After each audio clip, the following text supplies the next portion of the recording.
What's happening, folks? I'm Andy, your Electric Geek, and in this video I'm going to be going over all the 4K Blu-rays, Blu-ray gaming things that I picked up over the month of January, and hopefully you can hit up the comments and let me know what you thought of the haul and whether or not it was a good month for me. Before we jump into that, if you're new to the channel, thanks very much for hitting us up here. I mainly cover 4K Blu-ray, Steelbook unboxings, gaming and home cinema tech as well. So if that's something that you're into, please consider subscribing to the channel because I'll be dropping loads more videos in relation to all those things in the near future. But anyway, let's get into it. So first up is gaming. Now I haven't actually picked up any physical games. I'm not really a massive one for buying physical games, but I do tend to do that because I like the fact that they have a resale value and it just keeps the cost down because I don't tend to collect them. So I'll buy the physical copy, take it into CEX or game, and I'll trade it up for something else when I'm finished. That tends to be my tactic when it comes to that because they're pretty expensive now, especially those AAA titles at £70 a pop.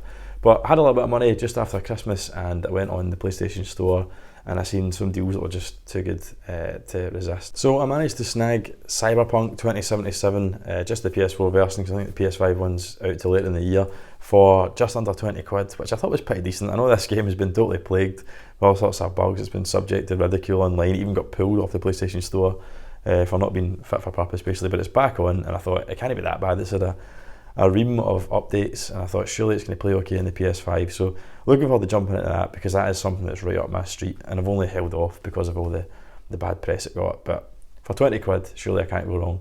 The other pickup I got was Star Wars Jedi Fallen Order. Now this is the kind of game that I'm into. Those kind of skill tree, open world, sandboxy type games are my bag. It's what I like playing the most. I don't know why I haven't played Star Wars, probably just haven't at the time, but managed to get the PS5 version. I think it cost me something like £13.50 or something on PlayStation Store, which I thought was awesome. So looking forward to playing those, but I haven't actually got around to it between making videos and whatnot. But I don't know, do I go for Cyberpunk or do I go for Star Wars next? Maybe you guys can help me if you've played them. Hit up the comments, let me know what I should jump into first. But yeah, that's my gaming pickups basically from the kind of end of December and into January. But I know it's probably going to happen because Horizon Forbidden West comes out next month and I'll probably just ditch both those games regardless of what you pick so that I can play that, because I know I just fall for things that are shiny and new. But anyway, moving on, so that's the gaming out of the way. So first up I have a 4K Steelbook edition and it was absolutely dirt cheap. I managed to get New Mutants for $8.99 off Savvy. I've heard this is crap and I've now watched it and can confirm it's crap, and I've done a fairly extensive review on Letterboxd. If you want to check that out, I'll fire it up on screen now and you know a wee gander at it. But yeah, I gave it a 5 because it's just not that good. I don't think the subject material was strong enough to warrant a movie. I don't think there was enough interest in it. But as I say, if you go into Letterboxd, you can see my kind of more in detail thoughts on the movie, and you can follow me there. There'll be a link in the description for my Letterboxd. But yeah, the Steelbook's grown on me. I first got it and I thought it's a bit boring, but then once you watch the film, you can see that the way that the characters' faces are kind of trapped inside is quite thematic of the movie itself. It's quite a nice Steelbook. It's got really nice inside artwork as well. Really like the disc art for the standard Blu-ray. It's better than the 4K. But yeah, $8.99, can't really go wrong, hence took the punt on it. It's not a great movie. If it wasn't $8.99, probably wouldn't have it in my collection, but I can't knock the Steelbook design or the price. So that's New Mutants on 4K. Next up are two things that I picked up from the HMV huge sale or big sale of January, whatever it was, and it was my second Titans Occult title, and it was Pacific Rim. I've only got one other Titans Occult title at the moment. It's the 1989 Batman, and I've got the Matrix pre-ordered and hopefully getting that on Monday. But yeah, this is the second one. It's really nice. The only thing I will say is, see these plastic boxes they come in, they're so annoying. I've literally just done an unbox for that and they just keep popping up like that. So if you're a collector and you're a bit OCD like me, that's pretty bloody annoying. But yeah, once you get it open, and you'll see the little unbox that I've done for it, the Steelbook itself was really nice, and you get that little enamel pin and an A3 poster, and it's just a really nice addition. Movie-wise, it's a Guillermo del Toro movie. I really enjoyed watching it first time around. I think it came out in 2013. It stars Idris Elba and what's his face, Charlie Hunnam. Yeah, and it's really good. It's basically kind of set in the near future when these kaiju alien things are basically coming out of the Earth's core and wreaking havoc, Godzilla style, on the world. And they've developed these mechs, I think they're called mechs, since I watched it, that are co-piloted by soldiers basically to fight them. and that's pretty much the premise of the movie. But it's really good, and it's in the full aspect ratio for TVs, and I've heard there's a bit of a demo disc, so that's why I was keen to pick it up. But looking forward to watching that, and I think it's a really nice set. Second part of my HMV order was my first venture into the boutique label Criterion. I felt this was a kind of safe bet because I really love the Life Aquatic with Steve Zissou. I like Bill Murray, and I've always found this film really funny. Watched it again recently with the wife, and she made it to about 15 minutes before she fell asleep. So as far as I'm concerned, that passed the wife test for her staying awake. But yeah, 2004 release. It's a Wes Anderson movie. If you like his movies, you'll really enjoy it. That kind of wacky, out there, kind of indie humour. But yeah, a bit of an ensemble cast. Luke Wilson, Angelica Houston, Cate Blanchett. Really, really good. And I have to say, really, really good transfer. Impressed with this Criterion transfer and the artwork. And just the kind of love for the movie that is evident in the design of it is really good. I stuck something on it. I stuck a wee post about it on Instagram, so again, you can follow me on Instagram and check that post out. But yeah, really good movie. I highly recommend it. I like Wes Anderson's movies, and I think most of them are available on Criterion, so I can see myself venturing out and picking up his other movies on Criterion. But yeah, thoroughly recommend The Life Aquatic with Steve Zissou. A pickup that I got from Amazon this month, which I don't actually physically have because I've given it to my friend Chris to watch, was Catherine Bigelow's Strange Days. Now, this movie got recommended to me by someone that I've kind of befriended on Instagram. I enjoy chatting back and forth with him and all his posts that he puts up. I don't actually know the person's name, but I know him by Total Movie Recall, and he's got a really cool Instagram page. So, as I say, check that out.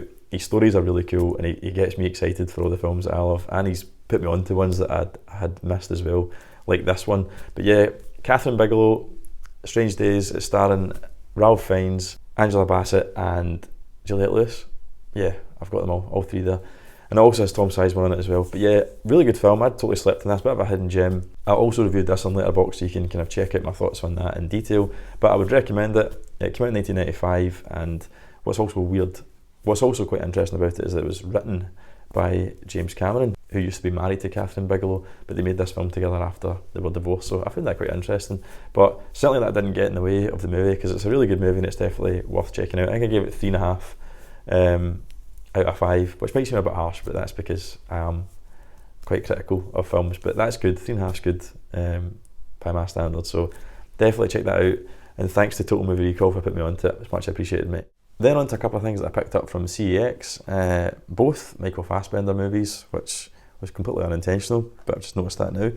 And first up, I picked up Prometheus on Blu Ray, and this cost me, the 3D Blu Ray, and this cost me £2.50. And I just really liked the slip. It was in really immaculate condition for something that was second hand. I know that it's on Disney Plus, but in 4K and all that, but I thought, do you know what, I just want it. And I'm kind of stockpiling 3D movies in case I ever move to projector where they're cheap. So yeah, Prometheus is really good. I haven't seen it, Ridley Scott film. I have seen it, sorry. I just haven't seen it since the cinema, so I'm looking forward to watching it again. Don't have the ability to watch it in 3D, but like I say, I was kind of prepping for the future. But yeah, it's a 3-disc collector's set, and it's still with a digital copy too, so I managed to redeem that. But yeah, I remember enjoying Prometheus. I think Michael Fassbender is the best thing about Ridley Scott's prequels to the Alien franchise. And I'm kind of sad that it looks like we're never going to see the third part of that prequel trilogy, especially the way that Covenant ended. Not to spoil it, but I thought the ending was really chilling to Covenant. But yeah, Prometheus is good. I enjoyed it, and for £2.50, I couldn't resist. Next up in the Fassbender double bill is Assassin's Creed on 4K, and that's only £6. It was absolutely littered in stickers, but I did my best restoration job, and I think it looks no bad. It doesn't have a slipcover, but yeah, didn't get a lot of love this film. I think it was supposed to be one of a trilogy of Assassin's Creed films that are obviously based on the successful Ubisoft game franchise series, or whatever you want to call it. I was really pumped for this. I was excited. I thought Fassbender, Marion Cotillard, but it just doesn't work for some reason. This is a video game movie at the end of the day, and I just think it was just too arty. But yeah, I watched this in Odeon with my brother when it came out, and it was dead. It was only me and my brother in the cinema, and we thought we were getting it to ourselves until this strange guy came in and decided to sit, and a whole cinema that was empty decided to sit right behind us. And it was not long after that massacre happened for The Dark Knight Rises, where that guy shot up the cinema.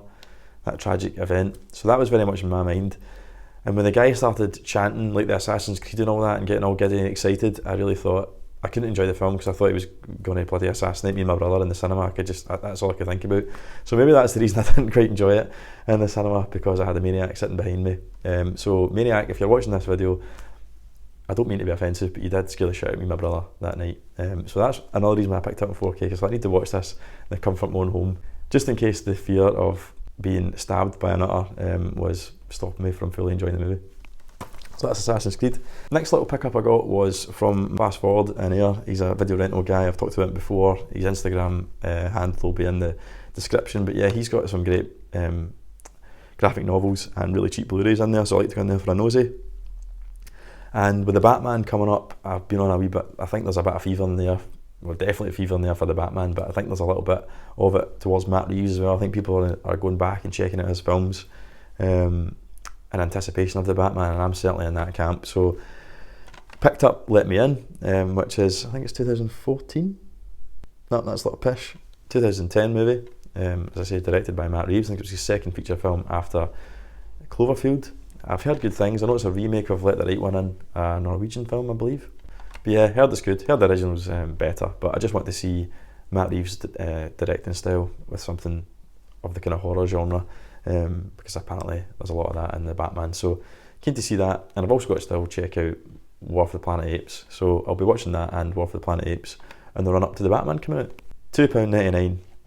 I thought I couldn't go wrong. Which then takes me on to my last one that I'm going to cover today, which I have to give a big shout out to a subscriber. It's my first ever subscriber mail, shall we call it. Ewan Taylor, who's also a friend, and he has supported me with this channel right from the off, gave me advice, whatnot. He's been in the comments early on, and he always threatened that he was going to extend that support by buying me a Steelbook to unbox, and lo and behold, he did do that early on in the month.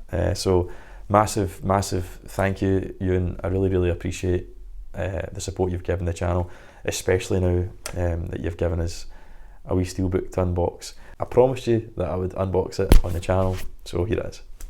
Okay, so as promised, Ewan, here's the unbox of the Saving Private Ryan 4K Steelbook that you very kindly donated to the channel, so hope you enjoyed it, pal.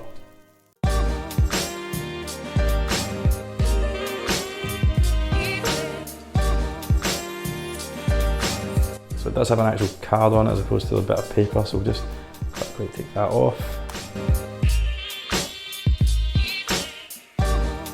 So it's got this kind of ammo tin design, slightly different texture for the image that's on the front, but yeah, just a little bit of kind of spot gloss on that.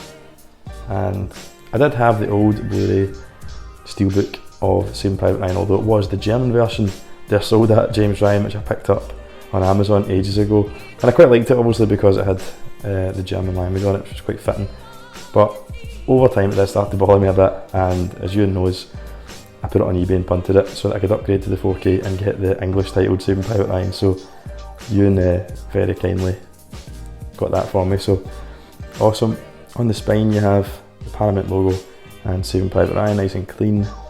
And on the back, to be fair, it's nothing much to look at, but just the scuffed up metal box again, designed from the front. But putting it out, and you'll see it has a nice steelbook.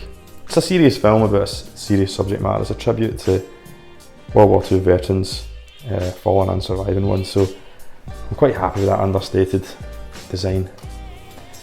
So looking inside, and you have the 4K disc here, as well as obviously the Blu-ray and a secondary Blu-ray, which will have all your special features on it and whatnot. And inside you've got this letter from Dwight Eisenhower, which is a really nice touch. You're going to be able to tell us better maybe in the comments, but I'm quite sure this is a genuine letter that was no doubt sent out to the various different members of the Allied Expeditionary Force. But that's a really nice touch, and like I say, kind of fits in with the fact that I feel this is Steven Spielberg's tribute to those people who visceral and how realistic the depiction of the combat is. So really nice, I think that's cracking inside. And then on this side you have some photos in costume of the various different cast members, a little map of Germany, and you've got the US Airborne Wings and the Army Rangers patch. So really nice. I think the inside design is nice. It's not lazy at all. They've taking some time on that. So yeah, I think it's a great steelbook to have in your collection, and as I say, I'm super chuffed that Ewan's got it for us. So I hope you enjoyed that little unbox of Saving Private Ryan. I'm certainly looking forward to watching it, and I'm really chuffed to have it in my collection. So thanks again, Ewan, you're a star, mate. So again, let me know your thoughts on my gaming and movie pickups of January. I'll be keen to know what you think of it and what you think was the best pickup I got out of the lot. But while I've got your attention, if you're into 4K Blu-ray, why not check out this video in which I cover everything that's been released on the 4K format in the UK from January to March. Or you could watch some of my other 4K Blu-ray videos here. Thanks for watching. I'm Andy Electric Geek. Take care, and I'll see you in the next one.